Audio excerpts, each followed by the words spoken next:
안녕하세요. 시대 양심 마성의 중독성 대체 불가 정봉주의 정치쇼 정봉주입니다. 지금 이 시각 여러분이 가장 많이 찾아본 실시간 검색어 조윤선 영장 기각.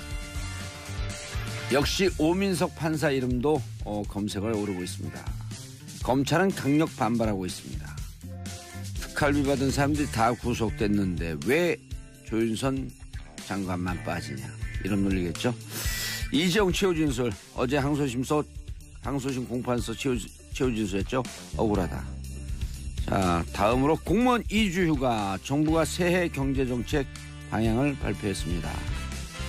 2주 여름 휴가 시대가 과연 열릴까 기대해 봅니다. 자, 이 중에서 봉도사가 뽑은 실시간 검색어는 조윤선 영장 기각이 아니라 오민석 부장판사입니다. 정봉주의 정치쇼 1부 순서 들어가겠습니다. 청취자 여러분들 함께해 주시기 바라겠습니다. 샵 1035 짧은 문자 50원, 긴 문자 100원. 자, 1부 뉴스 브리핑 한겨레 21 하호영 기자님 자리하셨습니다. 예, 안녕하세요. 한겨레 21 하호영입니다. 예, 많은 분들이 저에게 문자를 보내서 오민석 판사 기억하겠다. 그게 뭐 이렇게 대단한 의미가 있냐. 제가 머리가 나빠서요. 머리 안이 돌로 되어 있습니다. 그래서 제 기억은 한번 박히면 돌에 박힌 거하고 똑같습니다. 새기는 거죠? 예, 8430님. 봉도사님 성공 멋지십니다. 오민석 판사는 안 되겠네요. 오민석 노. 7750. 운전 중인데 아름다운 구속. 진짜 빵 터졌네요. 선곡 센스 굿. 예, 제가 한 게 아니라 우리 PD 작가님들이 하셨습니다. 이렇게 그 공을 스태프들에게 돌리는 이 아름다운 선행. 네, 박수. 짝짝짝. 예. 예, 뭐 기사 얘기하세요. 이면합의 얘기를 해야 할 것 같습니다. 2015년 10월 28일 이루어진 일본군 위안부 피해자 문제에 대한 한일 합의입니다. 이거 우리 그때 다 알고 있었잖아요. 다 알고 있었죠. 추정했죠. 추정이죠. 합리적 추정. 그러니까 합리적 추정이 드디어 이제 사실로 밝혀지는 거죠. 맞아요. 이게 9월 9일 네. 천안문 전승절 기념 행사에서부터 시작이 되는 거 아니에요. 아, 그 얘기부터 하는 매체가 좀 별로 없는데요. 그러면 네. 전승절 기념 행사 올라가니까 네. 오바마가 부르죠. 그렇죠. 미국은 굉장히 불편했죠. 예, 네. 당신들 중국 쪽으로 갈 거냐? 그리고 일본하고 계속 싸우고 있을 거냐? 그래갖고 10월 말에 아베와 박근혜와 오바마가 미국에서 한미일이 만나죠. 한미일이 예. 만나고 예. 거기서 이제 야단을 치죠. 둘이 친하게 지내라. 네. 그러니까 11월에 한일이 한 번 더 예, 만나고 그렇죠. 예. 12월 28일 드디어 가장 껄끄러웠던 위안부 문제에 대한 합의를 합니다. 그게 시작이죠. 네. 그게 시작이고 모든 말하자면 국제의 문제와 관련된, 특히나 이제 안보와 관련된 것까지 맞물려서 그때부터 시작이 됩니다. 일본은 미국이죠. 미국은 MD 체제로 들어가기 위한 사드 문제를 해결하는 것이고. 그렇죠. 일본은 보통 국가로 가는 군사 동맹으로 가는. 그렇죠. 무장할 수 있는. 그렇죠. 한국은 사드를 배치하고 챙기는. 누굴까요? 챙기는 사람 뻔하죠. 박근혜 뒤에서 챙겼던 사람. 실제로 그것에 대한 수사도 돼 있었습니다. 어느 정도. 예. 이면합의 간단하게 짚어보고 그쪽으로 좀 넘어가려고 하는데요. 우리가 아빠 뉴스에서 하지만 예. 그래도 간단하게 정리를 간단하게 했습니다. 이면합의 내용을 좀 들여다볼까요? 한국정신대문제 대책협의회 정대협이 단체를 포함해서 시민단체들이 불만을 제기할 경우에 한국 정부가 설득하기로 했다라는 내용이 첫 번째 이면 합의 내용이고요. 주한 일본 대사관한 평화소녀상, 이것에 대해서 한국 측이 적절히 해결되도록 노력한다라고 얘기한 것이 또 하나의 이면 합의였고요. 그 다음 게 저는 좀 굉장히 화가 많이 났는데요. 일본이 성노예라는 표현을 쓰지 말 것을 요구하는 것에 대해서 우리 정부가 공식 명칭은 일본군 위안부 피해자일 뿐 이렇게 확인을 해주는 것도 있고요. 그리고 가장 논란이 됐던 겁니다. 이 불가역적 해결이라는 합의 문구는 일본이 사죄를 되돌리지 못하려고 하기 위해서 먼저 우리가 거론을 한 거예요. 그러니까 불가역적 사죄를 이야기하려고 그랬는데 일본이 실제 합의 이 과정에서 해결의 불가역성, 그러니까 사죄가 아니라 해결의 불가역성을 꺼냈고 우리가 그걸 받아들인 겁니다. 그래서 실제로 이 합의 과정에서 뭔가 다급하고 정상적이지 못하고 이런 것들이 그대로 이면 합의에 있었다라는 게 지금 드러난 거죠. 예. 이때 미국한테 야단 맞으면서 합의하고 사드는 이미 이때 결정이 됐던 거예요. 있다고 볼 수가 있죠. 그리고 그 1월에 수소폭탄 실험, 그렇죠. 2월에 미사일 발사 실험 이게 울고 싶은데 뺨 때려준 거죠. 실제로 이 이면 합의와 관련돼서 일본군 위안부 피해자 문제 이면 합의와 관련돼서 최순실 씨가 움직였다라는 것을 박영수 특검에서 수사를 하기도 했습니다. 그래서 당시에 그러니까 지난 겨울이죠. 벌써 한 1년 가까이 됐는데요. 그 특검팀이 한일 관계에 정통한 제일 한국인 학자 A 씨 이 사람을 불러서 당시에 이병기 청와대 비서실장 활동과 관련돼서 그리고 최순실 씨의 존재와 관련돼서 아주 강도 높게 수사를 했었어요. 이게 어떤 상황이었냐면 이병기 전 실장이 이 A 씨라고 하는 사람하고 식사를 하는 자리에 누군가가 있었어요. 그 제보자가 있었는데 그 제보자가 이 최순실 씨와 A 씨가 배후에서 영향력을 행사하고 있다. 위안부 합의와 관련돼서 그 실제로 했다라는 말을 들었다는 거예요. 그러고 나서 특검에 제보를 했고요. 그래서 특검에서는 이 위안부 합의가 최순실 씨와 관련이 돼 있지 않느냐라는 이제 수사를 한 거죠. 실제로 이것과 관련된 결과는 지금 밝혀져 있지 않습니다. 않죠. 만약에 최순실이 개입되어 있다고 한다면 최순실이 사드 배치 결정에도 개입되어 있다? 이게 라고 연관이 될 수 있겠죠. 그러니까 한 묶음으로 그때 이야기가 좀 되는데요. 왜 한 묶음으로 얘기가 되냐면 그때 이야기는 위안부 합의와 묶여서 한일 군사정보 보호 협정까지 개입됐다라는 혐의를 두고 조사를 했거든요. 그렇죠. 그러면 위안부 합의, 한일 군사정보 보호 협정 그 다음 단계가 사드죠. 사드, MD 뭐 이렇게 가는 거거든요. 사드 뒤에는 로키드 마틴사가 있고요. 이게 2부에서는 이 얘기는 안 다룹니다. 그렇죠? 최순실 씨 얘기는 안 다루게 사드와 되나요? 최순실과 로키드 마틴은 악마기자 주진우, 악마기자 2를 꿈꾸는 하호영. 뭐 저는 너희들의 뒤를 쫓고 있다. 여기까지. 조만간 밝혀져야겠죠. 기사 취재 다 됐다는 얘기네요. 아닙니다. 그건 아니고 밝혀져야겠죠. 우리끼리만 알고 있죠. 아니요. 그 무슨 특검이라 했죠? 박영수 특검. 박영수 특검도 알고 있죠. 알고 있죠. 알고 있을 것으로 보입니다. 추정이 되죠. 알겠습니다. 좋은 선물 드리겠습니다. 박영수 특검님 기다리시죠. 조윤선 전 청와대 정무수석 기각 이야기 다음으로 좀 해보아야 할 것 같은데요. 오늘 새벽입니다. 오늘 새벽에 집으로 돌아갔습니다. 답답한 일인데요. 그 법원의 구속 전 피의자 신문 영장 실질 심사에서 국가정보원으로부터 특수활동비를 수수했다는 본인 의혹에 대해서 소속 직원을 거론하면서 부인을 했습니다. 그러니까 어떻게 넘겼냐면요. 지금 구속돼 있습니다. 당시 부하였던 신동철 정무비서관이 먼저 알아서 국정원 돈을 가져왔다. 업무 경비로 위협한 줄 몰랐다라고 이야기하면서 자기 소속 직원을 부하라고 이렇게 칭하면서 자기는 몰랐다라는 거예요. 이 사람이 그냥 돈을 가져왔고 자기가 받은 게 아니고 가져오니까 그 돈인지 모르고 썼다? 상식적으로 이해가 안 가죠. 아니 상식적으로 이해가 가요. 이렇게 잔머리 굴리라고 공부 잘해서 사법고시 패스한 거예요. 자기 남편도 그러고 본인도 그러고. 그리고 이렇게 뻔한 거짓말을 하는 것을 그 진술이 있으니 맞습니다. 라고 인정해준 판사. 서울중앙지법 오민석 영장전담 부장판사가요. 금품의 뇌물성 등 범죄 혐의에 대해 다툼의 여지가 있다 이렇게 봐줬어요. 봐줬다기보다 그렇게 봤습니다. 그리고 인정했으므로 증거인멸에 우려가 없다 이렇게 얘기했습니다. 그래서 검찰이 이렇게 얘기했습니다. 전경련을 압박해서 특정 보수단체를 지원하게 한 같은 혐의로 부하 직원인 허 전 행정관은 구속시켰는데 상급 책임자이고 또 별도의 뇌물수수 혐의까지 있는 조 전 수석을 풀어줬다. 이거는 엄정한 책임을 면한 그런 결과를 가져왔다라고 해서 공정성이 침해됐다. 강하게 반발했습니다. 그러니까요. 오민석 판사가 판결한 이제까지 판결을 누가 믿겠습니까? 그렇게 됐네요. 앞으로도 믿을 수 없어요. 여러분들 판사 있으면 안 됩니다. 김명수 대법원장님 듣고 계시죠? 이런 사람들 판결하면 안 돼요. 아니 검찰이 항의했잖아요. 검찰 항의한 논조에 근거해서 하는 거예요. 저는 얘기가. 그렇죠.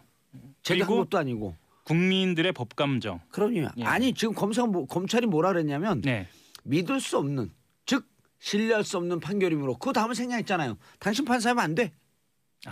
그렇게 그 얘기한 읽혀질 수 있죠. 거예요. 예. 이런 사람들 판결한 거 어떻게 믿습니까? 상대적으로 우병우 전 수석은 어쨌거나 구속 상태 풀어달라고 하는 요구가 받아들여지지 않았습니다. 예. 서울중앙지법 형사합의 2부 이우철 부장판사. 예. 제가 이름을 이야기하는 건 뒤에 좀 설명을 좀 할 텐데요. 예. 이우철 부장판사는 기존 구속영장 발부에 따른 구속이 적법하다라고 아주 심플하게 간단하게 그 거부의 뜻을 밝혔어요. 사정 변경이 없었다. 그렇죠. 예. 그 우전 수석 같은 경우에는 혐의 사실 다툼 여지가 있다, 뭐 증거를 인멸하거나 도주할 우려가 없다, 뭐 이런 이야기를 했지만 뭐 받아들이지 않았고요. 좀 주목할 만한 부분이 있는데요. 원래는 신광열 수석 부장판사 뭐 이름 좀 많이 들어보셨을 텐데요. 예, 김관지, 임관빈 다 풀어줬죠. 정책실장, 김관빈 전 안보실장을 풀어줬던. 예, 이번 구속적부심 같은 경우에는 그 심판사가 맡아야 하지만 신수석 부정이 우전 수석이랑 고향이 같아요. 경북봉화. 경북봉화. 예, 그리고 동기. 서울대 법대 사법연수원 동기예요. 예. 그래서 학교는 하나 좀 선배거려? 동기라고 합니다. 학번도 동기예요? 예. 그래서 여기도 소년급제네. 소년급제죠. 그런데 우병우 수석이 조금 더 나이가 어려서 적어요. 그렇죠. 호적상으로 적대는 거 아니에요? 이건 뭐 그렇다는 겁니다. 그래서 어쨌든 사건 재배당 요청 해석이 받아들여졌고요. 그래서 구속이 유지가 된 거 아니냐라는 분석도 나옵니다. 예. 자, 이우철 부장판사가 이러이러함으로 기각한다. 그다음 생략된 말이 있잖아요. 그 전에 사정 변경이 없는데 구속적 부심에서 풀어준 신광열 형사 수석 부장판사 잘못된 판결입니다. 이렇게 얘기한 거예요. 그렇게 볼 수가 있겠죠. 그렇죠. 아니 그 뒤에 생략된 부분 이것을 행간의 의미라 그러잖아요. 행간의 의미죠. 사이버 사령부 얘기로 다음으로 넘어가겠습니다. 사이버 사령부 지금 김관진 전 장관이 구속에서 풀려나서 좀 답답한 상황인데요. 2012년 4월 11일 총선을 앞두고 4월 11일 총선을 앞두고 사이버 사령부를 동원해서 정부 비판에 대응하고 치적을 홍보하는 30일 작전을 벌였다. 이런 문건이 나왔어요. 추가 증거가 나온 거네요. 추가 증거입니다. 아주 구체적입니다. 추가 증거면 이게 다시 한번 구속영장을 청구할 수 있는 가능성은 있죠. 있다. 이거 얼마나 구체적이냐면요. 한 달 남겨놓고 주 단위로, 일 단위로 작전 계획을 세워요. 작전 계획을 세우고 예를 들면은요. 1단계에서는 그럼 총선이 공비예요? 그러니까요. 공비 잡는 작전이에요 이게? 주간 단위로 성과형 임무 수행을 했다라는 얘기도 합니다. 그래서 2주 전에는 중도 오염 차단 이런 얘기를 해요. 중도 세력인데 좌쪽으로 기울고 있는 중도 오염 차단. 그리고 바로 전주에는 우익 결집 보호 주간이다. 뭐 이런 얘기도 합니다. 참 이런 사람들 이거 풀어준 신광열 부장판사 뭐 하는 사람이에요 진짜. 그래서 군 사이버 사령부의 심리전이 사실은 당시 여당의 총선 승리를 위한 선거운동이 아니었느냐 이렇게 볼 수 있게 된 거죠. 이때는 한나라당이었죠? 한나라당이었죠. 새누리당 새누리당은 그 대선 이후에 바뀌었어요. 대선 이후에 바뀌었습니다. 그때 이야기를 조금 더 해보면요. 예를 들면 이런 내용도 있습니다. 한 명의 간첩이 100명의 종북 세력과 1만 명의 좌파를 만든다. 뭐 이런 얘기도 있고요. 현재 추정되는 1만 명의 종북 세력 뭐 이런 이야기도 나옵니다. 그래서 저는 이걸 보면서 이렇게 느꼈는데 그럼 왜 잡지 못했냐? 왜 잡지 않고 있었느냐? 그 종북 세력이라고 하는 프레임 자체가 페이크 프레임이라는 거죠. 가짜 프레임. 가짜 프레임이었던 거죠. 그렇게 말이 되지 않은 프레임을 쳐놓고 광범위한 정치 개입을 한 거죠.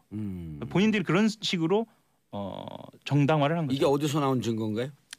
이게 검찰이 확보하고 있는 건가요? 아닙니다. 이게 국방부 TF에서 나온 거고요. 그럼 이제 검찰로 넘겨야 되겠네요. 검찰로 넘겨야 합니다. 추가 증거가 나왔으므로 김관진 전 안보실장은 구속의 가능성이 높아지고 있습니다. 알겠습니다. 한겨레 20일 하영 기자 인사하시고요. 감사합니다. 한 해 동안 고생하셨고 내년에 복 많이 받으세요. 복 많이 받으십시오. 저는 광고 듣고 2부 아빠들의 왕수다로 돌아오겠습니다. 채널 고정하소서. 정봉재 정치쇼 2부 순서 들어가겠습니다. 아빠들의 왕수다. 아빠의 눈높이에서 아빠들의 시선으로 올 한 해 힘껏 자리도 못 잡으면서 왕수다로 떨어주신 세 분. 바로 그냥 디스하면서 들어가는 거예요. 디스가 뭐의 준말인 줄 아시죠? 디스 가이즈인가요? 디스리스펙. 디스리스펙이에요. 디스리스펙. 이 사람을 존경하라.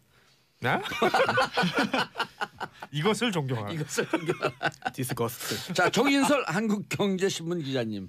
안녕하세요, 정인설입니다. 예. 어우, 눈이 오면요 겨울엔 설설겨요. 네. 후륜들 힘들죠. 그러니까 정인 설설겨요. 제 좌우명이에요. 설설 기면서 사는. 설설 기면서 살자. 자, 손수호 변호사님. 네, 안녕하세요. 예, 선수 호감을 갖고 있는 분이에요. 네. 자, 고현준 만평 작가. 네, 반갑습니다. 고현준입니다. 예, 제가 며칠 전에 저희 어머니 구순잔치를 했는데 네. 오. 사회를 최욱 씨가 봤어요. 네. 불금쇼. 네. 불금쇼 최욱 씨요. 그리고 우리 전국구 송년회는 고현준 씨가 사회를 봤고 같이 겹친 분들 한 10명 됐는데 네. 고현준 씨가 훨씬 잘 본다고. 오. 예. 아 진짜요? 아 진짜예요. 방송에서 공개적으로 얘기를 하는데 감사합니다. 최욱의 시대는 끝났다 이제. 구순잔치에 최욱 씨가 잘 어울리지 않을 것 같아요. 최욱이 오니까 돌잔치인 줄 알았어요. 아 그럴 수 있겠다. 그렇죠. 예. 그렇죠. 그리고 어둠의 자식들이 돼갖고 밝은 대낮에 밖으로 나오니까 네. 점심 됐거든요. 네. 벅벅 기더라고. 잘 시간입니다. 그때. 예, 잘 시간이죠. 예, 알겠습니다. 그 고현준 씨 다 사람들 보고 싶다고 그래서 다음은 이제 무료로 와서 사회를 볼 거라고. 언제든 불러만 주십시오. 예. 네. 자, 첫 번째 뉴스 정인석 기자님. 뭐 일부에서 소개를 했던데요. 예. 아, 일부에서는요 최순실 중심으로 했어요. 아 그러면 예. 이번에는 제대로 하면 돼요. 윤병세 전 장관 중심으로 했나요? 윤병세. 예. 윤병세. 진짜 도대체 뭘 한 걸까? 두 아니, 개죠. 전 윤병세. 윤병세. 아유.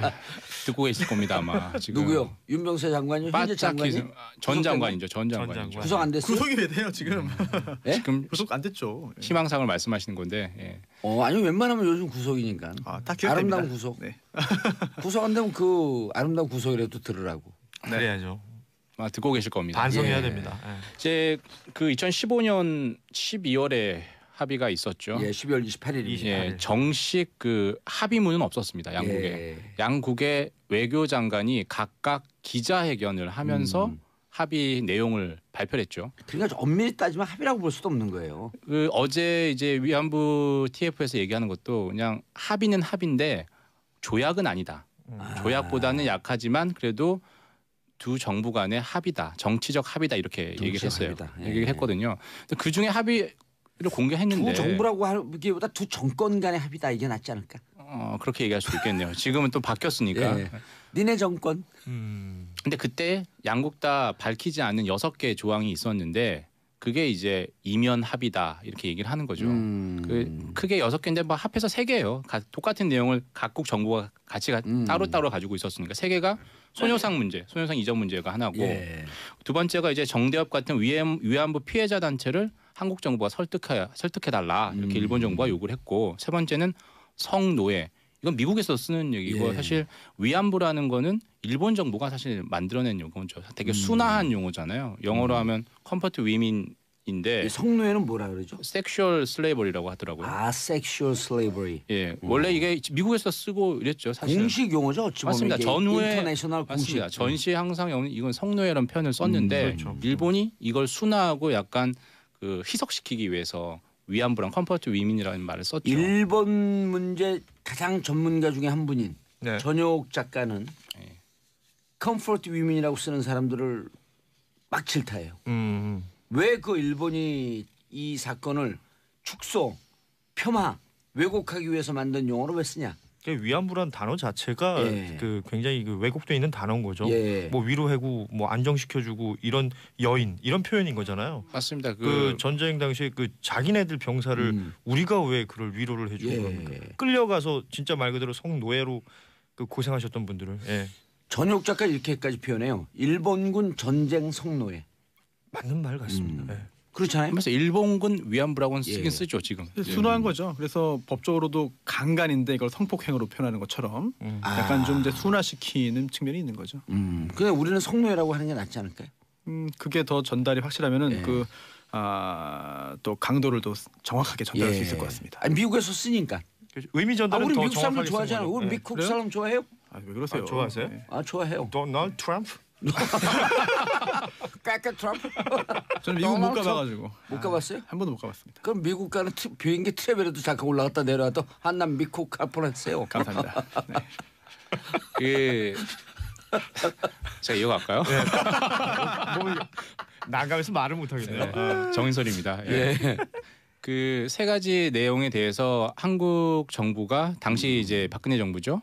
그러니까 직간접적 형태로 그러니까 되게 순화한 용어로 했어요. 따라가는 지원하지 않는다. 뭐 이런 식으로. 근데 한국 공식 정부 용어는 위안부로 한다. 이런 식의 약간 간접적인 형태로 인정을 수용을 하는 형태였죠. 이게 비공개 부분에 있었고 그리고 이제 한 가지 이제 그 외교적으로 잘 쓰지 않는 불가역적인이란 이 표현을 요즘 말로 하면 빼박캔트잖아요. 빼도 박도 못하는. 돌이킬 수 없는. 맞아요. 나가서는 다시 돌이킬 수 없는. 이건 잘 안 쓰거든요. 북한 비핵화 협상할 때 이 불가역적인 이 얘기를 계속 쓰는데 이걸 한일 정부 합의에 불가역적인 표현을 썼죠. 근데 처음에는 우리 정부가 당시 박근혜 정부가 하도 일본이 말을 많이 바꾸니까 사과했다가 좀 있으면 또 막말하고 그러니까 사과의 불가역성 의미로 넣었는데 나중에 최종 합의할 때는 해결해. 이걸로 종지부를 찍는다. 해결의 불가역성 의미로 바뀌었죠. 그래서 당시 외교부가 이거 문제 있습니다라고 했지만 청와대에서 박근혜 정부 청와대에서 괜찮다. 두 가지 다 의미로 해석될 수 있으니까 괜찮다라고 그 제안을 그냥 사실상 받아들인 묵살한 거죠. 네. 일본의 입장을 완전히 대변한 거죠. 이 불가역적이라는 표현 불가역적 때문에 사과는 그나마 괜찮은 건가요? 그러니까 이 사과한 거를 예. 다시 뒤집을 수 없다. 그렇죠. 니들은 사과한 거다라고 사과. 이런 식의 어떤 그 뭐랄까요 기술을 부리고 있었을 때 일본에서는 반대로 기술 부린 거잖아요. 그러니까 불가역적이라는 표현을 뒤집어가지고 해결에다 갖다 붙여버리니까 우리가 이 삿발 딱 움켜쥐고 그렇죠. 땡길 때 땡기면서 이제 이 배치기에 뭘로 딱 배치기로 하려고 해도 배치기는 눈물 샤워 아니야. 네. 배치기를 하려고 하다 배치기를 한 하려고 거지. 하니까 되치기를 불가역적 해결. 이제는 해결을 돌이킬 수 없다. 근데 이 되치기를 감독이 저 뒤에서 삿발을 놔라고 얘기를 해가지고 되치기를 당했다는 거죠. 우리 쪽에서 그렇죠. 적절한 표현이네요. 네. 예. 저쪽에서 되치기 들어올 걸 미리 알고 있었어요. 이면 합의가 있었어. 되치기 들어온다. 야 빨리 삿발 놓고 되치기 당해.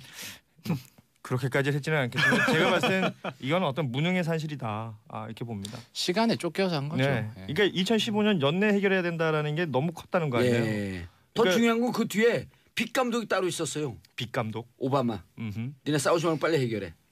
그 압박을 많이 받았다라고 어제 또 위안부 TF에서 그렇죠. 설명을 했죠. 근데 미국 그런 정부. 압박이 있으면 뭐 다른 걸 다 포기해서라도 미국의 그런 지시에 따라야 됩니까? 근본적인 의문이 있어요. 아니 전 따라야 된다고 봐요. 그래요? 예, 왜냐하면 미국 한미 동맹이 있기 때문에 따라도 네. 돼. 네. 이런 걸 언론에 미리 흘려놔야죠. 그럼 국민들이 저항할 거 아니에요. 네. 국민들이 저항해서 어쩔 수 없다. 음흠. 갈 수 없다.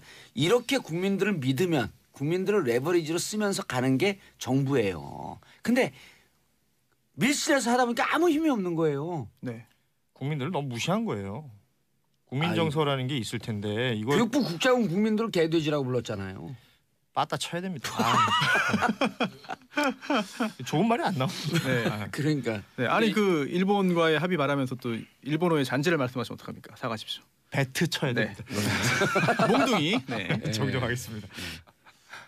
근데 이게 그 안 좋은 협상에 그 이번 또 선례는 또 그렇게 썩 외교적으로는 뭐 안 좋은 선례다 이렇게 이런 지적이 있잖아요. 네. 그래서 저는 뭐 그 부분 잘 모르겠어요. 그 어제 이제 그 TF에서 설명을 할 때도 국민들의 알 권리, 국익과 그리고 외교적 관례 고민이 참 많았다 이렇게 얘기를 했거든요.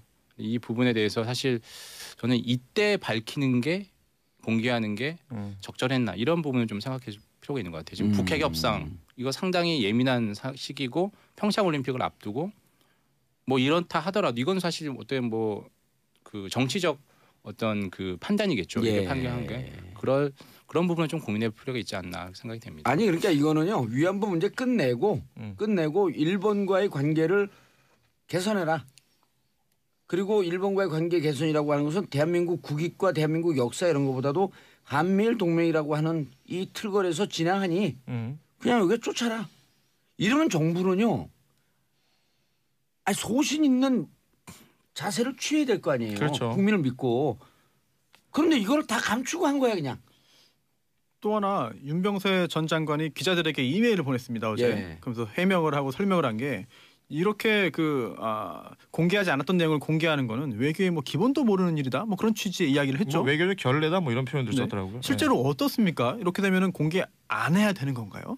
그러니까 기본적으로 교섭 과정이나 내용에 대해서 항상 이렇게 공개하지 않는 부분이 있어요. 외교 협상 간에는. 이건 국민을 속인 거 아니에요, 근데. 근데 이제 윤병세 전 장관의 얘기는 이거죠. 사실 이거는 그냥 외교적 기술이다. 그러니까 이런 거죠. 성노예 표현을 쓰지 말아달라니까 그 받아준 게 아니라 하지만 우리 한국 공식 정부 용어는 뭐 위안부지만 딴 데서 쓰는 건 어쩔 수 없어. 뭐 이런 걸 뒤에 깔고 있는 거죠, 사실. 설득 피해자 단체를 설득한다라고 하지 않고 설득에 노력한다. 그러니까 약간 빠져나갈 구석을 만들어놨다는 그런 항변인 거죠, 그쪽. 그러니까 그걸 국민들한테 설명을 했었어야 되는데 일본 측 협상단한테 설명을 했다는 거 아니에요? 그렇죠. 저는 그게 반대되는 그 관점에서 봐야 될 문제라고 봐요. 이렇게 우리는 기술을 부리고 있고 이 기술로 우리의 국익을 챙기려 한다라는 것들을 국민들이 알았더라면 그리고 국민들이 거기에 대한 합의를 했더라면 이런 문제가 없겠죠. 안 나죠. 네, 짱 박혀서 자기들끼리 밀실해서 저쪽 사람들의 어떤 비위만 맞추고 있었다는 이것에 지금 국민들이 화를 내는 거죠. 아마 그 비공개로 하라고 하는 그 요구가 미국 측에서 있었을 수도 있어요. 그럼 그때 기술을 부리는 거예요. 몇몇 언론들한테 이거 미국에서 밝히지 말라고 하는데 좀 곤란한 협상이 진행이 되고 있는데 하긴 해야 될 것 같은데 절대 기사 쓰지 마요, 정 기자. 그럼 안 쓰죠, 저. 설설 기니까. 네. 그럼 이게 나가면서 국민들이 어떻게 된 거냐 그러면 정 기자 섭섭하네 그 쓰지 말라 그랬더니 자 진행되는 걸 불가피하게 그렇죠. 언론에 알려줬으니 공개할 수밖에 없습니다. 이러면 국민을 믿고 가는 거 아니에요. 그럼 지금 이왕 이렇게 된 마당에 지금 파기하고 재협상 할 수 있는 상황인가요? 이거요? 현실적으로? 아니요, 그냥 무시하면 돼요. 내가 아까 그랬잖아요. 그러니까 정부 간의 합의가 아니라 정권 간의 합의다. 이제 조약이 아니니까 그 여지를 또 따져봐야 될 것 같습니다. 근데 뭐 지금 저는 그렇게 생각해요. 이걸 왜 지금 공개했나? 아마 좀 사드와 비슷하게 외교적 지렛대로 쓸 것 같긴 해요.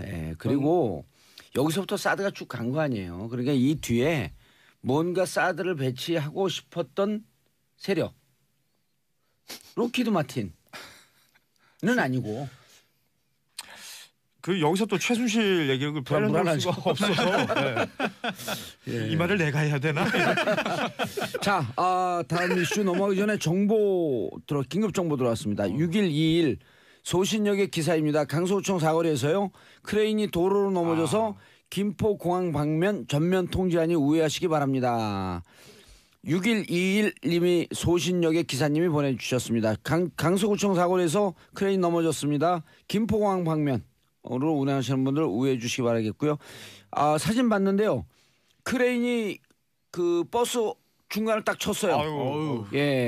그래서 그 승객 4명이 부상을 당한 것으로 지금 알려지고 있습니다.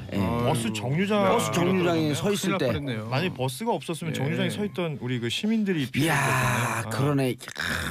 이게 인간적인 관점으로 보니까 이게 여러 개가 보이네요. 그리고 또 크레인 사고네요.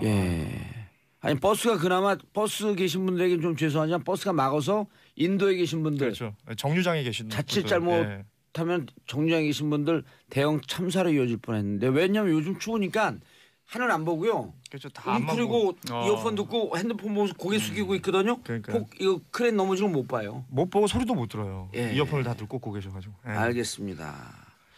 자 그래서 한일 위안부 합의 이면이 있었다라고 하는 것은 이제는 정부가 판단할 것도 아니고 국민들에게 물으면 돼요. 이거 어떻게 했으면 좋겠습니까? 그렇죠. 제가 그 만평 그리다 보니까 만평들 꾸준히 보는데 오늘자 그 한겨레 만평을 보면 당시에 그러니까 우리가 그 일제 강점기에 있을 때 위안부들을 데리고 갈 때 정신대로 데리고 갈 때 일본 앞잡이들이 와서 뭐 이상한 데 가는 거 아니야라고 하면서 돈 벌러 가는 거야. 꼬셔서 데리고 가잖아요. 그거와 똑같은 커트로 넘어가면 앞에서 꼬시고 있는 사람을 이병기 전 실장으로 표현을 해놨어요. 당시에 뭐 국정원장이고 그 전에 주일 대사이기도 했었고 비서실장도 했었잖아요. 비서실장. 이 사람이 그 앞에서 저질렀던 일이 그때에 그 우리 어린 소녀들을 끌고 갈 때 앞에서 사탕 발림했던 사람과 역할이 같은 것이다. 이렇게 지금 표현을 해놨더라고요. 저는 굉장히 와닿는 만평이었습니다. 이병기, 윤병세 이 사람들은요 역사를 팔아먹었고 우리의 할머니, 어머니를 팔아먹은 장본인들입니다. 그런데 외교적 기술이라고요? 윤병수 장관 한번 연결해 보겠습니다. 윤병수 장관님 안 나오시네요. 네. 아마 지금 여기저기서 섭외를 하려고 하는 것 같더라고요. 예. 입장을 얘기를 해야죠. 네. 아니 우리 섭외해갖고 여기 한번 부르고 싶어요. 하다 그냥 싸다가 한번 날려버리게. 아이고 또 뺨으로 순하시죠. 뺨이에요? 뭐 싸다구가 표준말이 아니에요? 국립국어연구원 이런 데서 나오셨어요. 아, 그래요? 아니 싸다구가 표현 아니에요? 네? 싸다기가 표준말인가? 표준말이죠. 그래요? 예. 아니 무슨- 검색을 하는데 싸다구로 검색을 네. 해봐죠. 싸다기 예. 표준말이죠. 오, 비호도 아니에요. 그래요? 예. 아무튼 아, 이제 네. 다음으로 넘어가는 게 어떨까요? 알겠습니다. 네. 아니 우리 작가님들도 못 찾아. 이런 거 확인하고 넘어가야 돼. 왜냐면 오. 청취자분들이 이런 거 예민해요. 네. 그럼요. 네. 싸다귀. 네. 예, 싸다구는 이제 이게 광고 용어고. 다음 뉴스 넘어가면 찾아드릴게요. 감사합니다, 작가님. 우리 작가님들 근데 여러분이 계신데 이름을 모르겠어 다. 에? 자, 다음 이슈. 청와대 청원 게시판에 장제한 사건 재조사해달라는 글이 밀려든다. 네, 그렇습니다. 아하. 청와대 홈페이지에 청원 올리는 코너가 있죠. 예. 네, 굉장히 다양한 글이 올라오는데 20만이 넘게 되면 한 달 안에 20만이 넘게 되면 네. 반드시 청와대는 답변을 해야 하는. 네, 이 장자연 사건을 다시 조사해달라라고 예. 하는 청원이 올라오고 하루 만에 2,000명이 이제 동의했습니다. 예. 저도 동의해요. 네, 그러니까 제가 직접 올릴 줄 모르니까요. 이거 네. 듣는 분들 제 대신 10만 명만 올리면 됩니다. 알겠습니다. 기본적으로 10만 명은 들을 거 아니에요? 대검찰청에 10만 명이 아니네. 네? 1% 몇 명이죠? 대한민국 국민의 1%요. 예. 50만. 50만 명. 50만이요? 네. 그럼 한 200만 원 듣네. 그래요? 예. 알겠습니다. 아, 네. 청취율이 까졌네요. 4%인가 봐요. 그래요? 4%였었어요?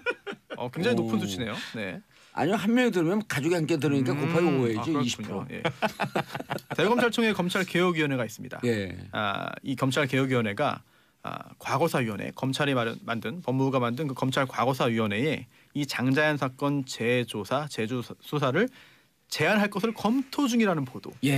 네, 이제 과거사위원회에서는 그런 제안을 받지는 않았다 공식적으로라고 밝혔습니다만 이 제안이 이루어지면은 현재 분위기상 검찰에서 전격적으로 재조사 또는 재수사 결정을 내릴 수도 있어 보입니다. 예. 장자연 사건 뭔지 다들 기억을 하시죠?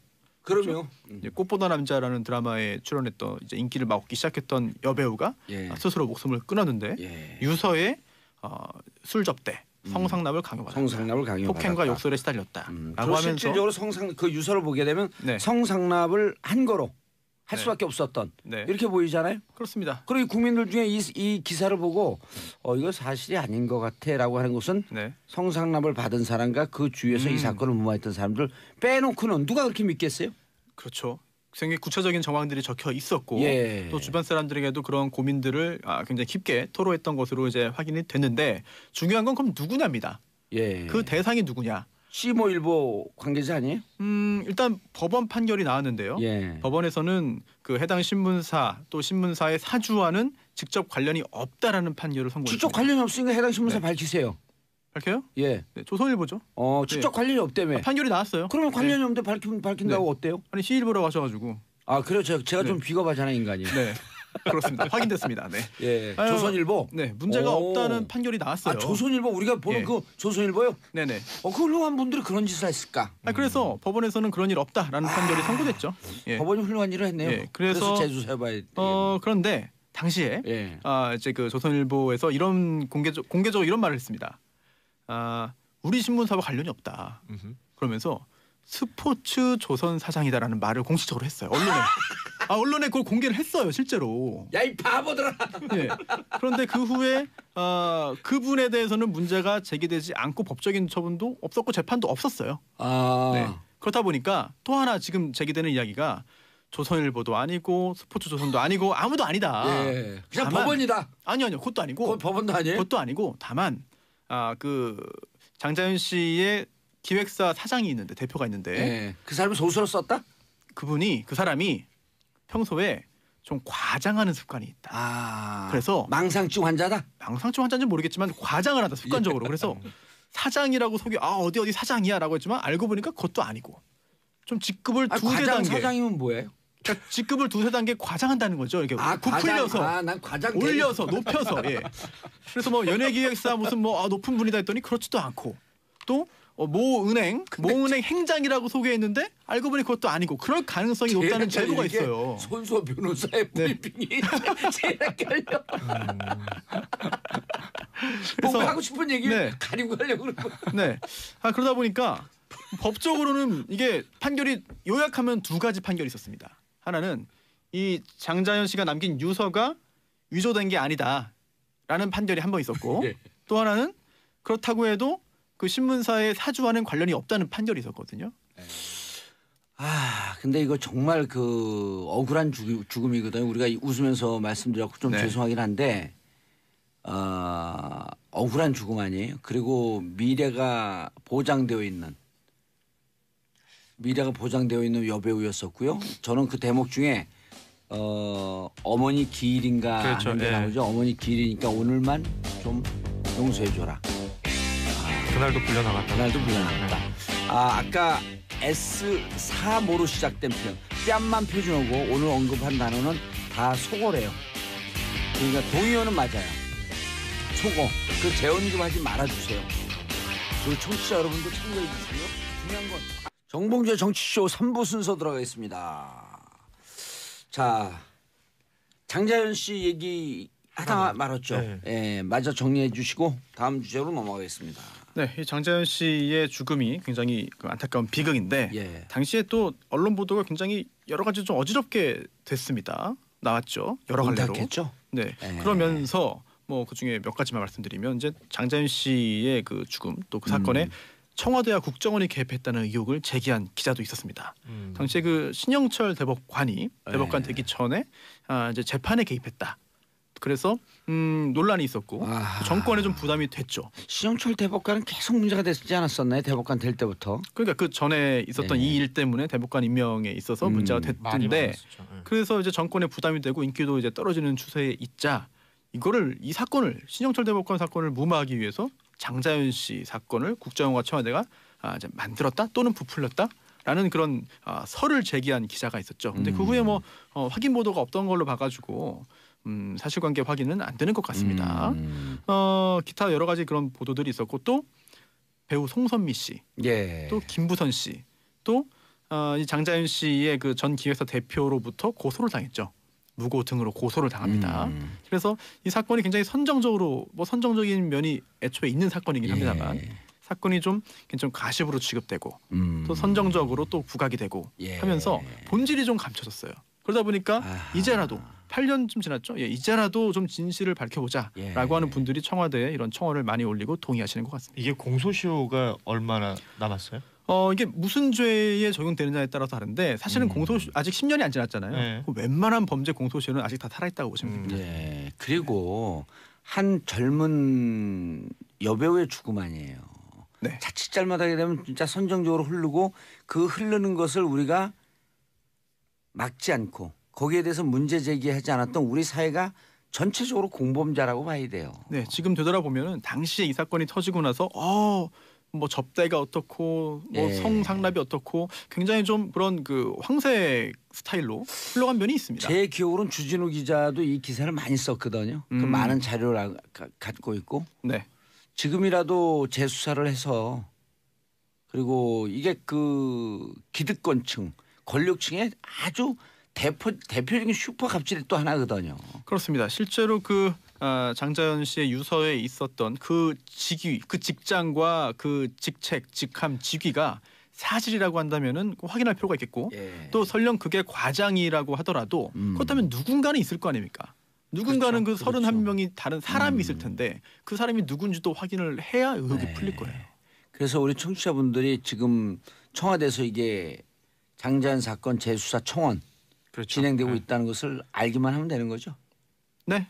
관심 있는 사람 또 가서 서명도 할 것이고. 네, 그렇습니다. 동참해 주시면은 좀 더 이제 정부의 어떤 조처가 빨라질 것 같고 또 지금 이제 대검 검찰개혁위원회가 검찰 과거사위원회에 제안을 검토 중이라는 보도가 나왔는데 이게 어찌 보면은 이거 여론에 좀 밀어주고 힘 실어주면은 우리가 절차 진행하겠습니다라는 그런 메시지로도 보이거든요. 그러한 시그널이다 일종의. 네, 정말 하고 싶으면 바로 했겠죠. 근데 이제 동력이 필요하니까 이렇게 좀 언론을 통해서 힘을 좀 모아달라라고 요구한 게 아닌가 싶은 생각도 듭니다. 맞아요. 국민들을 레버리지로 해갖고 좀 가고 싶은 생각이 있는데 지금은 그냥 독자적으로 가기에는 조금 그렇고. 그렇습니다. 언론이라고 하는 장벽이 또 있을 수 있기 때문에. 근데 조선일보는 관계 없다는 거 아니에요? 관계 없다고 법원에서 판단받았죠. 스포츠조선이 관계 있다고 조선일보에서 얘기를 했던 거죠. 네, 그렇죠. 밝혔고 또 스포츠조선은 입장 발표를 했나요? 제가 알기로는 없었고요. 없었던 거. 그럼 자기라는 게 맞는데. 그 당시에 문제냈던 그분이 언론에 이름이 오르냈던 그분이 이 문제가 발생할 당시에는 모 대학 총장으로 있었습니다. 근데도 뭐 인터뷰 진행이 안 됐던 걸로 지금 저는 기억하고 있어요. 이거 실제로 재조사를 한다고 하더라도 일단 관련자가 피해자가 지금 고인이잖아요. 그래서 상당히 쉽지는 않을 겁니다. 그리고 또 하나가 근데 매니저 뭐 이런 분들이 그때 당시 그렇죠. 기억을 하고 있을 거 아니에요. 이해관계가 좀 약간 얽혀 있어서 또 하나 중요한 장벽이 하나 있습니다. 뭐냐면 이 장자연 씨의 유족이 그 기획사 대표에 대해서 법적인 문제를 제기했어요. 그런데 당시 법원 판결이 나온 게 장자연 씨가 술 접대 또는 성상납 강요를 받았다고 인정할 증거가 없다라는 판결이 선고된 바 있습니다. 그렇기 때문에 그런 판결을 뒤집고 새롭게 뭔가를 밝혀내는 것은 사실은 쉽지 않은 상황이죠. 쉽지 않은데 쉽지 않은 것을 하는 게 역사죠. 네. 예. 다음 고현준 작가님. 네. 이제는 전 최고위원이라고 해야 되겠죠. 유여해 전 최고위원 이야기인데요. 어제 결국은 제명이 됐고 그 제명 이후에 그 북콘서트를 했어요.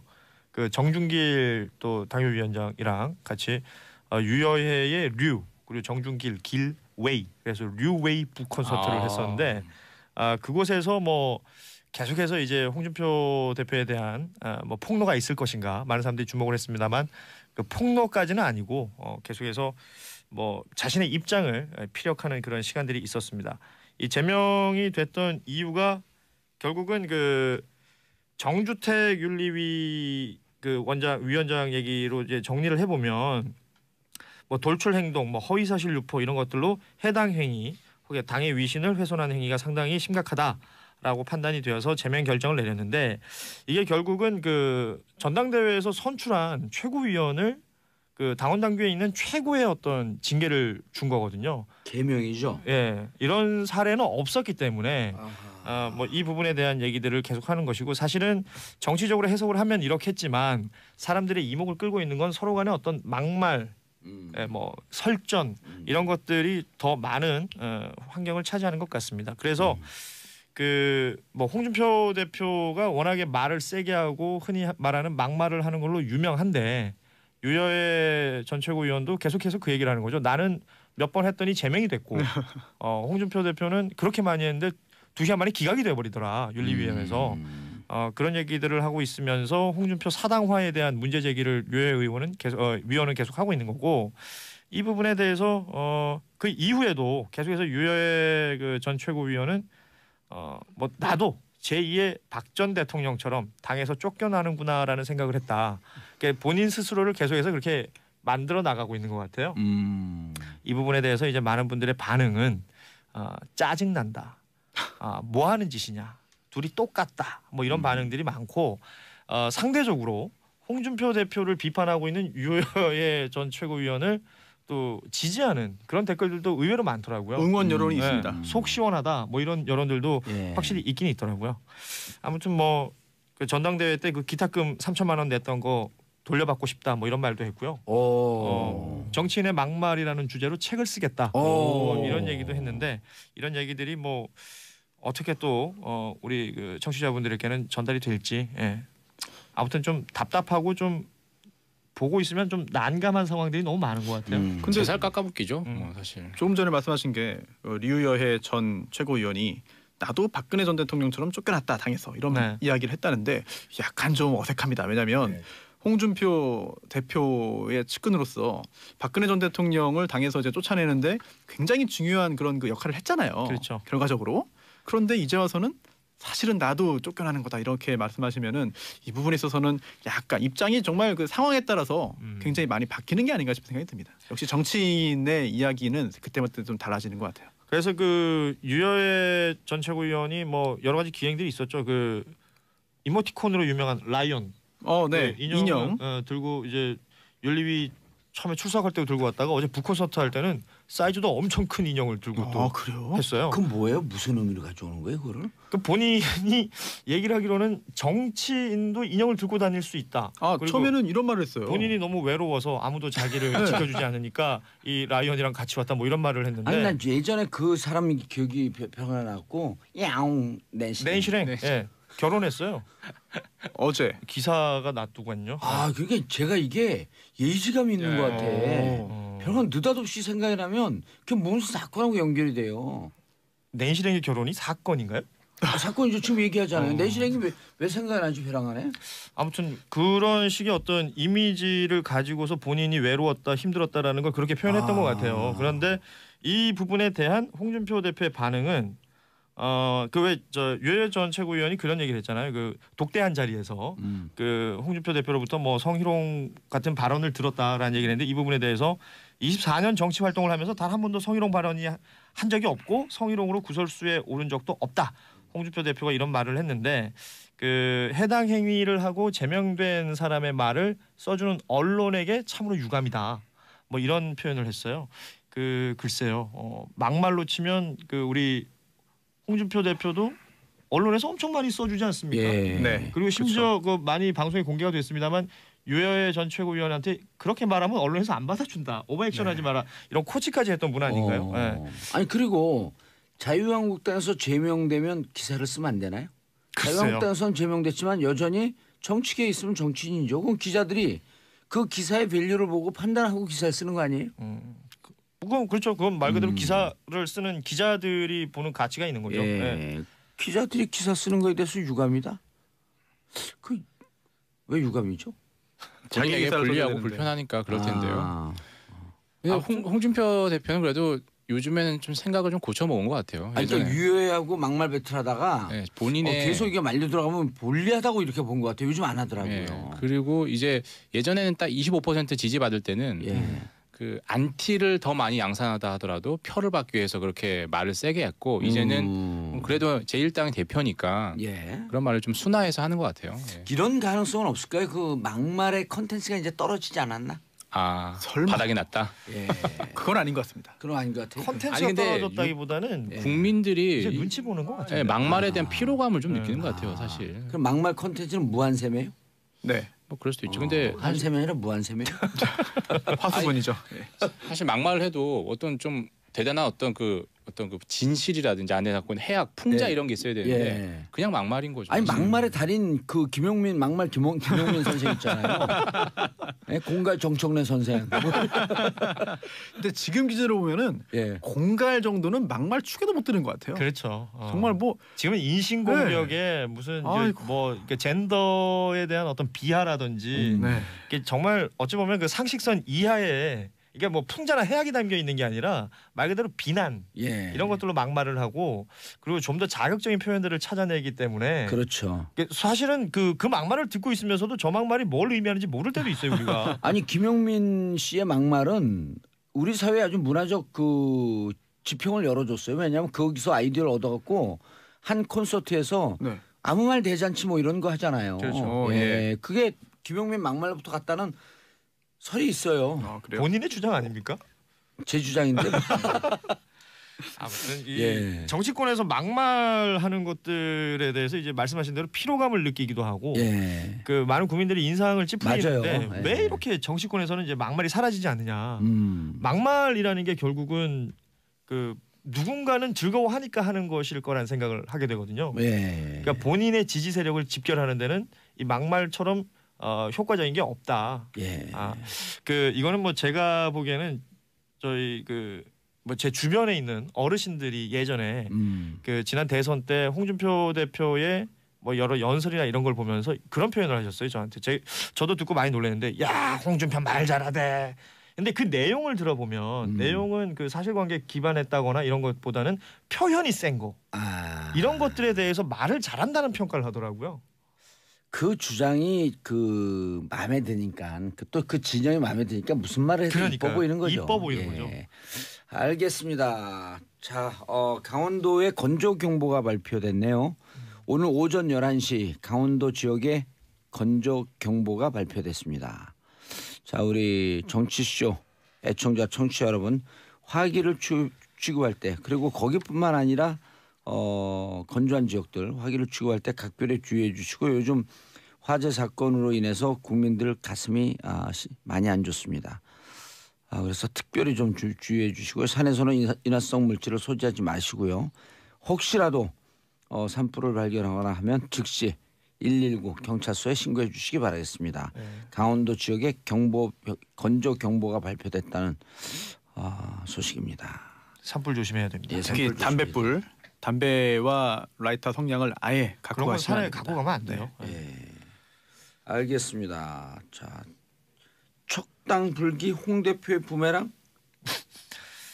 척당불기라는 이 사자성어가 이제 뭐 검색어에 이게 무슨 뜻이에요? 여러 차례 노출이 됐잖아요. 뭐 이 사자성어 자체의 뜻을 보자면 기계가 있고 뜻이 커서 굽히지 않는다라는 뜻이고, 이제 홍준표 대표가 본인의 어떤 좌우명처럼 생각한다라는 표현도 했던 것인데, 이게 그 성완종 리스트 관련된 여러 수사 내용들 중에 이게 쟁점 중에 하나였죠. 그 윤승모 전 경남기업 부사장이 성완종 경남기업 회장의 지시를 받아서 홍준표 의원실에서 2011년 6월에 직접 돈을 건넸다라고 얘기를 했어요. 그 1심에서. 그렇죠. 그 자리에서 이 척당불기라는 액자를 봤던 기억이 있다라고 얘기를 했는데, 이에 반박하는 홍준표 대표 측의 그 변호인단의 논리는 그거는 그 이후에 당대표 시절에 당대표실에 걸려 있었던 액자이기 때문에 의원실에는 없었기 때문에 넌 거짓말을 하는 것이다 라는 주장을 했었고, 그래서 뭐 지금 아시다시피 대법원에서 여차저차해서 윤승모 전 부사장의 어떤 진술을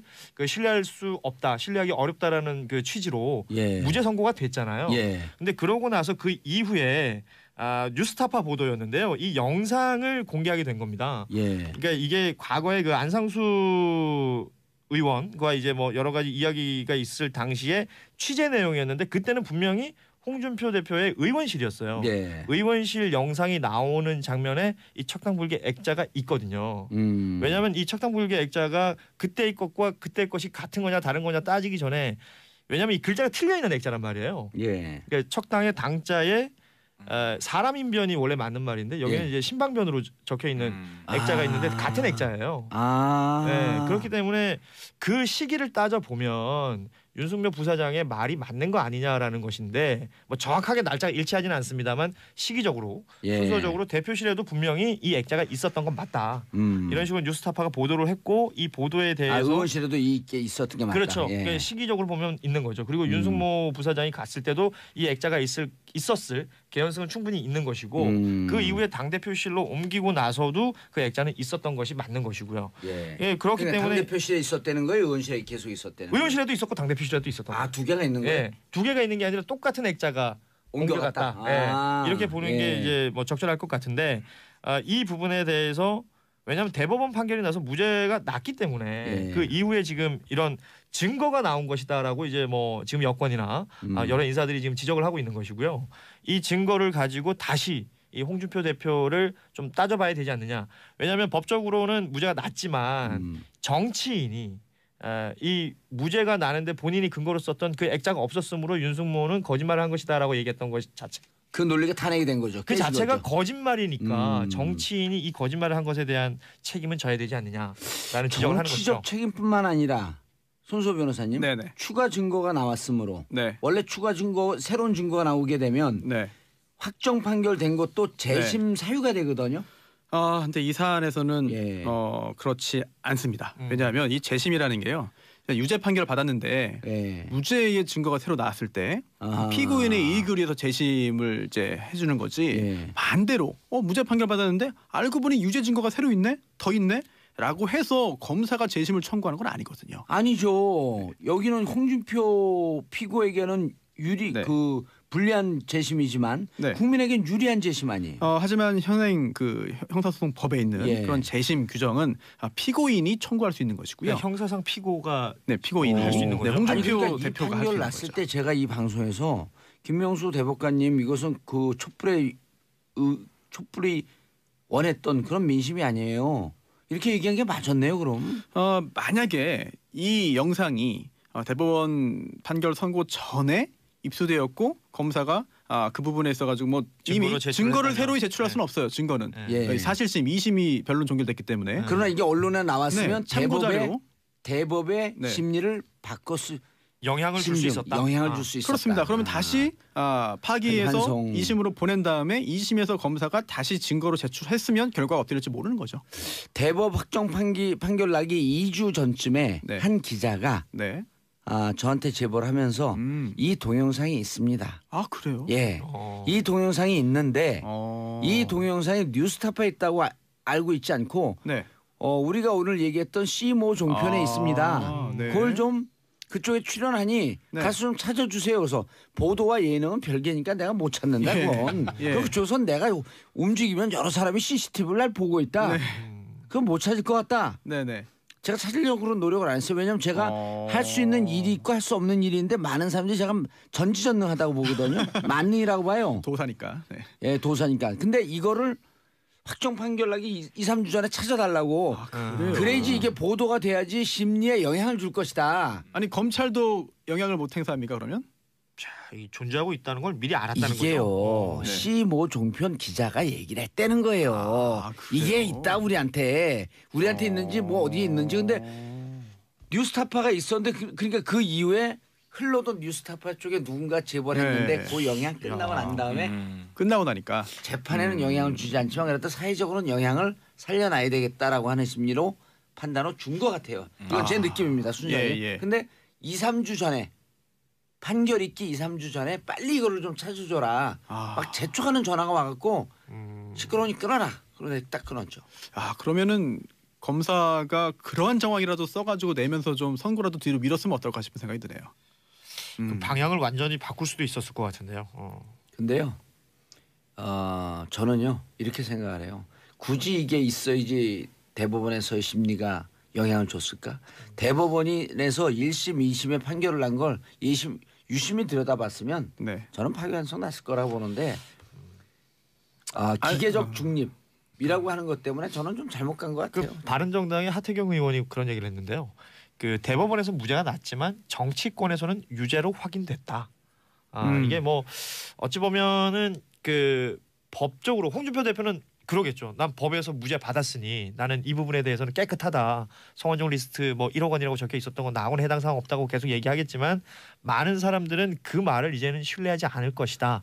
라는 얘기니까요. 돈을 주러 간 사람이 그걸 봤다 그러잖아요. 그러니까요. 아직까지 이 척당불기 액자와 관련해서 그 동영상 관련해서 한국당과 이제 홍준표 대표가 공식적인 입장을 밝히지 않고 있거든요. 그렇죠. 그런 부분도 굉장히 의미심장한 것 같습니다. 말을 많이 하시는 분인데 말을 아끼고 있습니다. 친목은 동이라 그러잖아요. 기권은 찬성표고.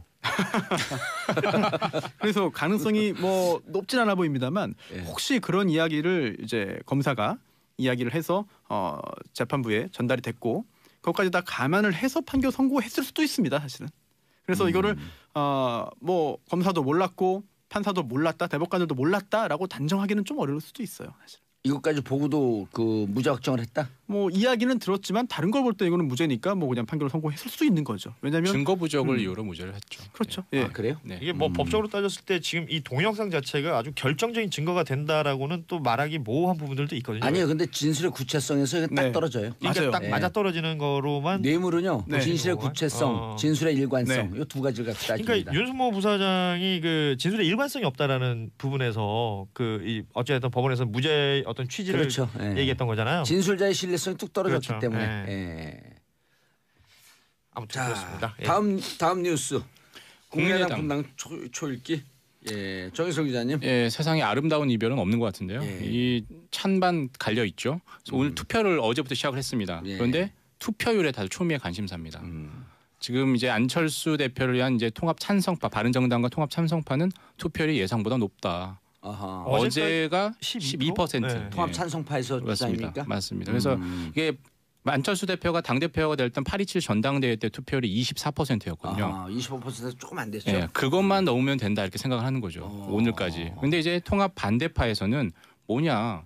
최소한 3분의 1 이상은 돼야 된다. 그게 무슨 법적 근거를 얘기하면서 하던데요? 30 솔직히 당원 당규에 있는 건 아니고 주민 소환제에 빗대 갖고 당원 총의가 모아진 걸로 보려면 최소한 3분의 1 이상은 돼야 된다. 예. 3분의 1 이상 되기 쉽진 않거든요. 왜냐하면 그렇죠. 이게 당원이 그렇죠. 뭐 이런 것 때문에 다 투표를 하겠어요. 그래서 33대 24 요 숫자 간에 가지고 참석파 반대파 간의 생각이 다르고요. 그리고 투표율에 주목을 많이 하더라고요. 손소 변호사님, 네. 그 주민 소환제가 주민 3분의 2이 네. 3분의 1. 3분의 1이 투표에 참여해야 되죠. 네. 그걸 근거로 박지원 네. 그 전 대표는 네. 3분의 1 정도 돼야 되는 거 아니냐 이게 그 소환제 신임을 묻는 거니까. 자, 근데 우리도 제일 중요한 게요. 작가분들이 우리를 노려보고 있어요. PD도 노려보고 있어요. 시간이 다 됐나 봐요. 네, 시간을 맞추라고 지금 이 압박이 세요. 연말로 갈수록 광고가 정말 많아서 저희가 예. 별로 시간이 정말 좋네요. 감기만 해도 이게 나오게. 죄송합니다. 노동은 조금 하고 그냥 출연료 제대로 들어가. 예. 자, 세 분 인사하시고요. 네, 감사합니다. 예, 감사합니다. 1년 안에 고생했고요. 내년에 뵙겠습니다. 네. 내년에 뵐게요. 작가의 남다른 관점으로 우리 사회를 들여다보는 시간. 전 작가의 시선. 전용 작가님 오셨습니다. 안녕하세요. 예. 요즘 저녁마다 달리시죠? 어떻게 하세요? 연말. 쌩쌩하게 왔어요. 그래도. 연말 그러면 아니 달려갖고 빨리 오셨지. 노하우가 있어서. 예, 오늘은 어떤 이야기를 가져오셨을까요? 올해에 정말 많은 일이 있었죠. 예. 그래서 올해를 마무리하는 측면에서 올해에 가장 우리 사회에 영향을 준 베스트 오브 베스트 인물을 뽑아봤어요. 제 나름대로. 네. 아하, 안 그래도 좀 가장 인상적인 정치인 혹은 인물 네. 얘기를 한번 했었으면 했는데 어느 분 모시고 오셨어요. 그 이정미 전 헌재 소장 대행. 지금은 고려대 석좌 교수로 계시죠. 그분에 대해서 한번 이야기를 해볼까 해요. 네. 고려대로 가셨나요? 예, 예. 그렇게 고대 출신이니까. 네. 뭐 이종교배도 좋긴 하지만. 저도 생방송 하다가 그 와중에 이걸 들으면서 생방송을 했거든요. 아, 네. 예. 저도 기억나요. 그 선고의 순간. 이에 재판관 전원의 일치된 의견으로 주문을 선고합니다.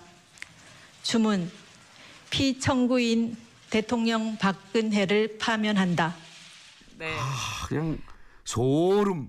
그렇죠. 그게 소름. 3월 10일이었죠. 3월 10일날이요. 네. 예. 그러니까 국익과 또는 국민의 이익을 위해서 대통령 박근혜를 파면한다. 예. 이 한마디가 떨어졌을 때 아마 많은 분들이 소름 정도가 아니라 울컥했을 것 같아요. 그래서 예. 또 이분이 3월 10일 그 박근혜 전 대통령에 대해서 탄핵을 선고한 뒤 바로 3월 13일에 퇴임을 했어요.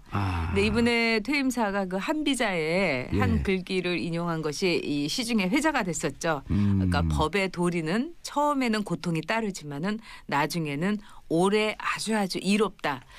이것이 바로 우리 사회에서 박근혜 전 대통령의 사치를 물리치고 이른바 오래오래 이룬 법치를 우리가 이제 뿌리 깊게 내린 데에 대한 이정미 재판관의 어떤 이 사법관이라고 할까요? 이 국가관 또는 사회를 보는 눈을 알게 하는 아주 멋진 인용이었다고 생각합니다. 예, 피청구인 대통령 박근혜를 파면한다. 아주 평범하고 네, 평이한 목소리로. 그렇죠. 그러나 역사의 무게를 담아서. 이분이야말로 제가 보기에는 우리가 한때 이제 우리 옛날에 시몬드 베이유에 대해서 이제 책 읽고 그럴 때 불꽃의 여자다. 겉으로는 참 나약해 보이고 뭐 이렇게 특별하지 않은데 근데 바로 그런 것 같아요. 아주 전형적인 외유 내강형의 그러나 또박또박 자신의 길을 용기와 성실과 그다음에 직업감과 책임감으로 온 여성이다. 이렇게 봐요.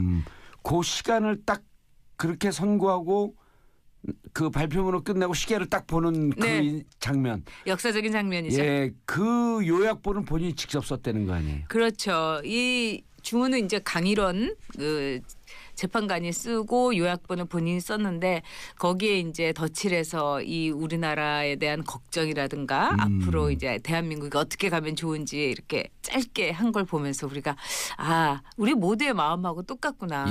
좀 더 평화롭고 공정한 사회 그렇지만은 이 많은 사람에게 따뜻하고 법이 따뜻할 수 있는 사회를 이분이 지향한 게 아닌가 이런 생각이 들어요.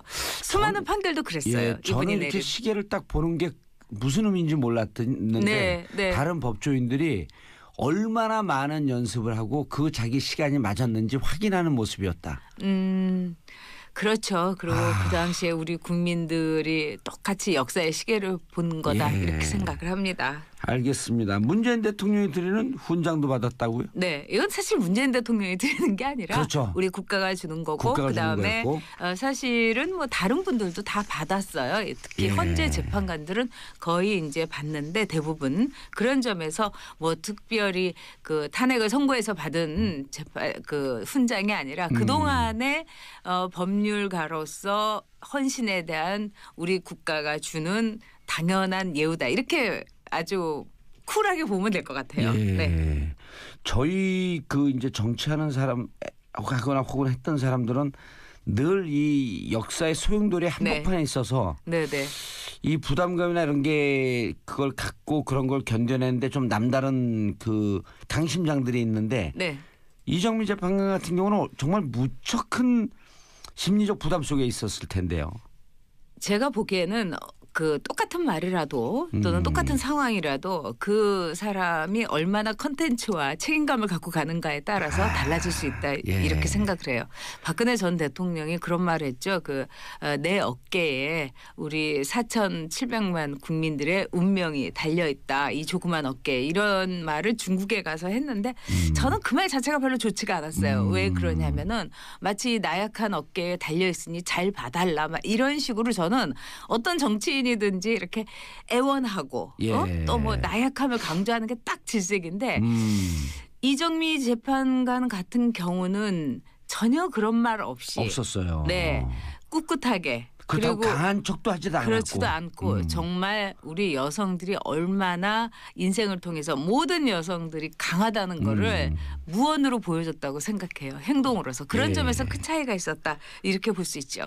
나중에 인터뷰한 거 중에 이런 내용이 그 기억이 남는데 한 나라의 대통령을 파면한다는 것이 슬프지 않다면 법률가로서 인간의 마음이 마비된 것 아닌가. 그렇죠.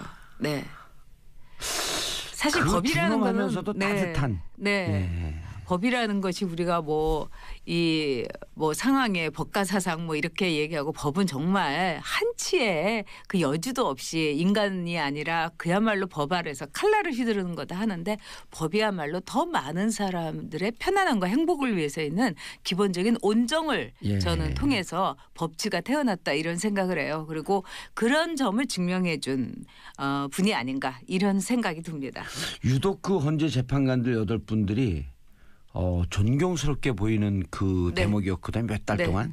저는 진짜 존경스러웠을 때가 그 김평우 변호사라든가 뭐 저 우리의 상식을 변호사 그냥 비교가 되더라고요. 그렇죠. 그분들이 법정에서 막 한 걸 볼 때마다 이 이정미 재판관이 막 이렇게 뒷목 잡는 사진들이 굉장히 많은 장면이 있었어요. 그분들은 대잔치를 연출했죠. 막말 대잔치, 아무 말 대잔치. 그렇기도 하고 이 역사 앞에서 우리 국민들이 무엇을 원하는지가 아니라 정말 피청구인이 무엇을 원하는지에만 철저하게 집착했기 때문에 그런 점이 더 이 이정미 재판관의 뒷목을 잡게 했지 않을까 이런 생각이 듭니다. 이 어처구니 없는 현실이.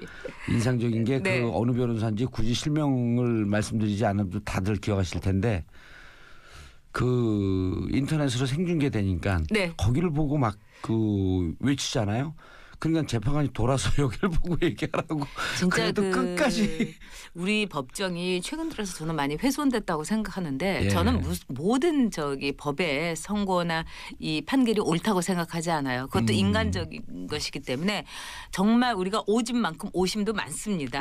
그렇지만은 이 서양에서 보면은 뭐 하다못해 이제 홍콩 영국의 영향을 받아 홍콩만 보더라도 가발을 쓰고 나와요. 재판관들이. 그러면은 그렇죠. 영국 재판이 그렇죠. 네. 그래서 많은 이제 사람들이 좀 그만하자. 무슨 뭐 이 개명한 21세기에 이 가발을 이렇게 긴 걸 쓰고 재판을 하냐.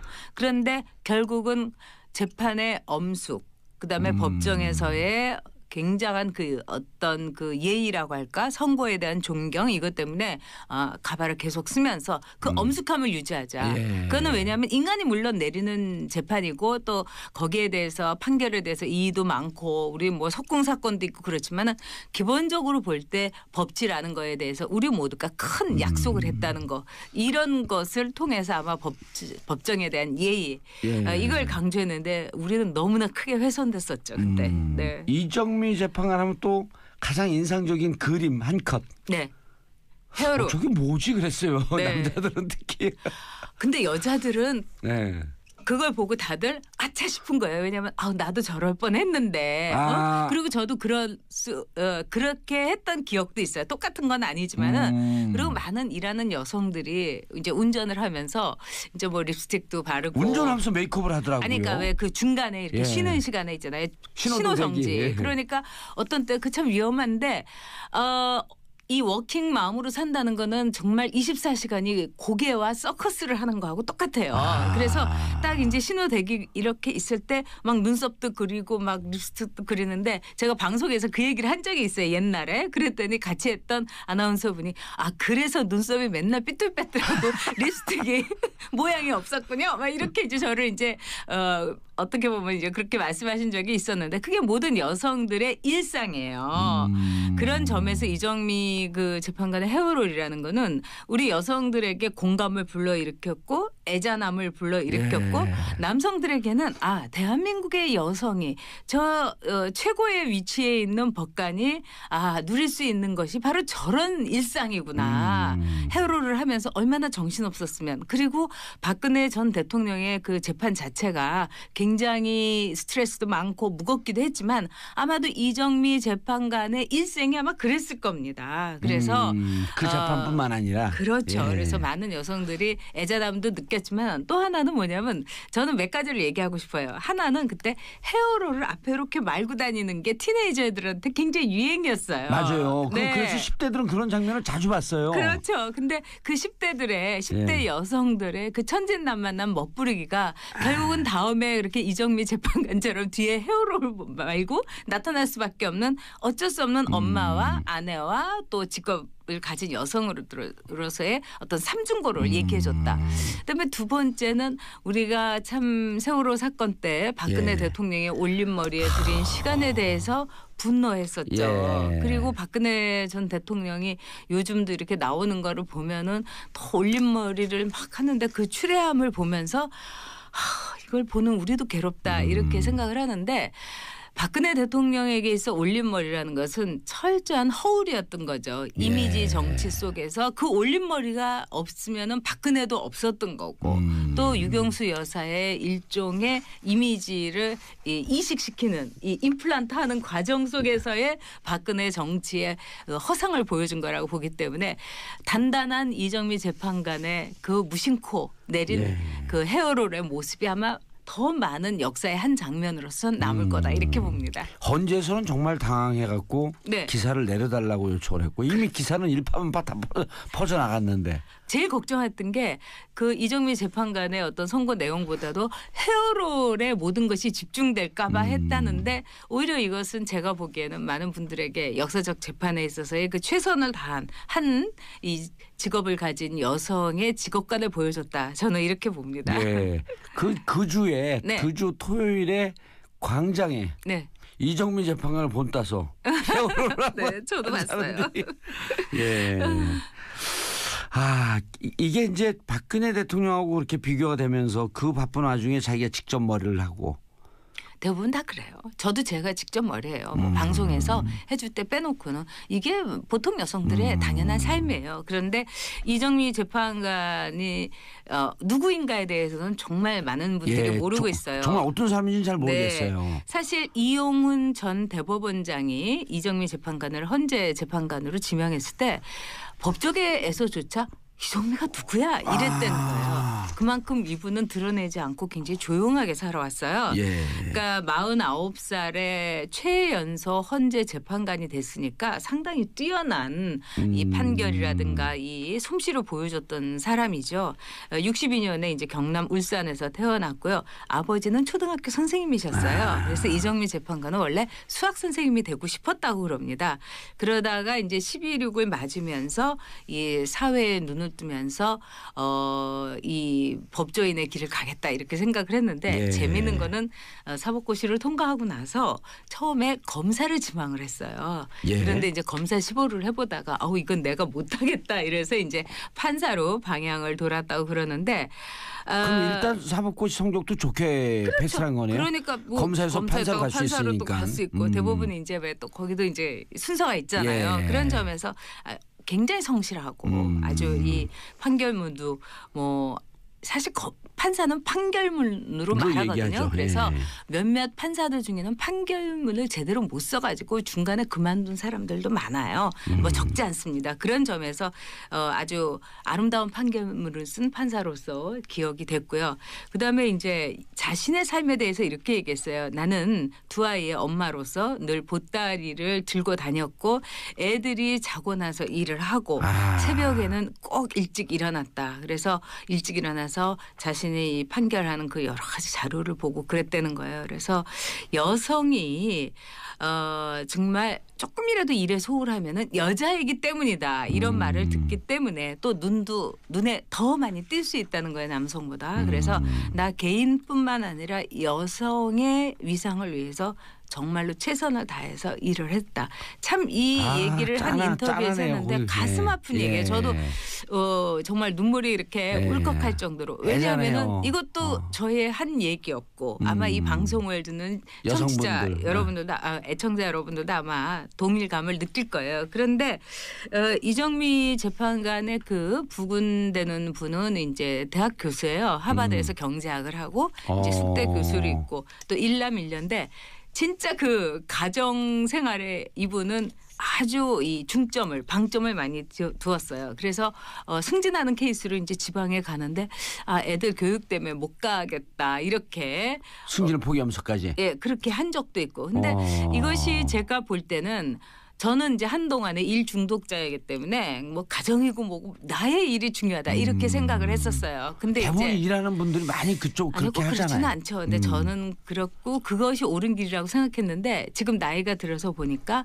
아이들이 굉장히 민감한 시절이었던 거예요. 그래서 그런 선택을 한 게 저는 엄마로서 올바른 선택이었다. 그래서 최근에는 이제 저희 후배들도 저한테 뭐 가정이 중요해요, 아니면 뭐 일이 중요해요. 이럴 때 저는 가정이 중요하다, 아이들이 중요하다 이런 얘기를 해줘요. 근데 늘 아이들을 선택을 했었죠. 그렇지만은 그러면서도 이런 처절한 노력으로 여기까지 온 거예요. 참 대단한 여성이다. 저는 이렇게 생각합니다. 양쪽을 아주 조화롭고 균형 있게 이제 경영했던 훌륭한 인생이었다 이렇게 생각을 합니다. 여성 재판관으로는 전현숙 재판관에 이어서 두 번째다. 역대. 여성이 그때 그 이정민 재판관 될 때만 해도 이제 그 지금으로부터 보면 한 15년 전쯤인데. 그렇죠. 그렇지만은 사실은 여성 법조인들은 우리나라의 전문직 중에서는 여성들이 가장 먼저 진출을 한 뭐 이태영 변호사도 있고. 그렇죠. 왜 그러냐면 시험을 봐서 이게 판결이 그러니까 결정이 되기 때문이에요. 그래서 이 구미 같은데 특히 유럽, 특히 프랑스 같은 데는 재판관의 70% 정도가 여성이에요. 판사들이. 요즘도 그 초임 검사 판사들은 여성 비율이 확 높아졌다 그러잖아요. 지금 시험으로 통과하는 데는 다 여성이죠. 그러니까 왜 언론고시가 한참일 때 지금은 뭐 언론고시 정도는 아니지만 그때 성적으로만 뽑으면은 뭐 95%가 다 여성이었다는 거 아니에요. 이 방에도 5명 중에 저만 빼놓고 다 여성입니다. 의미가 있는 거죠. 근데 이 이정미 재판관의 그동안의 판결을 한 걸 보면은 저는 굉장히 흥미로웠어요. 그 판결 내용이. 흔히 이제 이용훈 대법원장 하면은 이제 진보적 성향이기 때문에 이정미 재판관도 진보 성향일 거다. 근데 이분은 진보와 보수라는 진영의 논리를 넘나든 판결을 했어요. 저는 그 점이 참 공정하고 공평한 여성으로서의 특이한 점이다 이렇게 봐요. 일단 이제 간통죄에 대해서는 진보 성향을 가진 분들은 남녀의 문제는 그 개인적인 문제이기 때문에 국가가 거기에 대해서 관여해서는 안 된다 이런 성향을 갖고 있어요.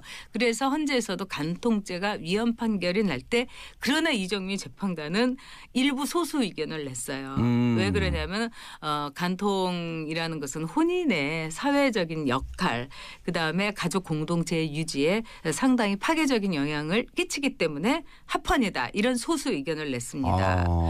또 반면에 지금 이제 의사가 이 제왕절개 수술을 할 때 거기에 대해서 우리 사회적인 인식이라든가 또는 이 점에 있어서는 보수적으로 볼 땐 그는 전문적인 판단을 했기 때문에 산모가 사망을 했다 하더라도 그것은 어떻게 보면 범죄나 이것을 우리가 이제 벌할 수가 없다. 이런 인식이 대부분이었어요. 그리고 우리가 이제 병원에 가면은 이 보호자 보고 이제 쓰라고 그럽니다. 이 목숨을 잃는다 하더라도 이제 각서를 쓰라 그러죠. 저도 쓴 적이 있어요. 저희 어머니 수술하실 때 그때 정말 가슴이 벌렁벌렁 뛰더라고요.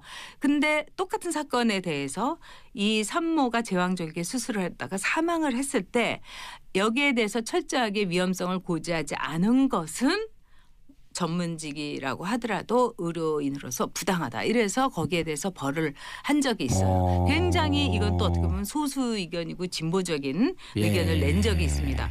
반면에 우리가 지금도 굉장히 논란이 되고 있는 통진당 해산 명령에 대해서 여기에 대해서는 진보 진영에서는 선거를 통해서 생긴 당에 대해서 어떻게 해산 명령을 내리냐. 이럴 때 그 당시에 주심이 누구였냐. 이정미 재판관이었어요. 단호하게 통진당은 우리 사회의 기강과 안전을 위하기 때문에 해산한다. 이렇게 단호하게 이때 주문을 쓴 적이 있습니다. 그래서 반면에 또 이분이 굉장히 흥미로운 것은 뭐냐면은 이런 모든 점에 있어서 여성으로서의 어떤 색채라든가 이런 걸 드러나지 않고 정말 무미하게 그러나 심플한 문장일수록 아름답고 단순한 문장일수록 힘이 있어요.